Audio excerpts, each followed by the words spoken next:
धर्माचं तिसरा अंग आहे, दुसरं अंग आहे सदाचार, आचरण पाहिजे. हो बर का, आपण आता आम्ही सगळे वारकरी आहोत, तर आम्ही आचरणाने सिद्ध होत असतो. लक्षात ठेवा, आम्ही तुळशी माळ धारण केले तर विष्णुमय जग, वैष्णवांचा धर्म, भेदाभेद धर्म, सगळ्यांमध्ये देव पाहण्याची भूमिका आमची वारकऱ्यांची. आम्ही सगळ्यामध्ये देव म्हणतो. आम्ही तुम्हाला का बोलवतो, तुम्ही येता नाही येता असं नाही, पण तुम्ही जास्तीत जास्त तिथे सप्त्यामध्ये उपस्थित राहा. कारण आपल्या धर्माचं काम आहे ते आलंच पाहिजे. लक्षात ठेवा.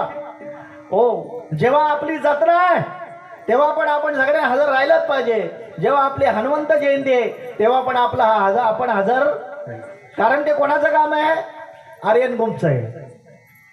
बरोबर बोलतो नाही, ते आर्यन ग्रुपचं काम नाही, ते अख्ख्या गावाचं आहे, म्हणून अख्ख्या गावाला पाहिजे.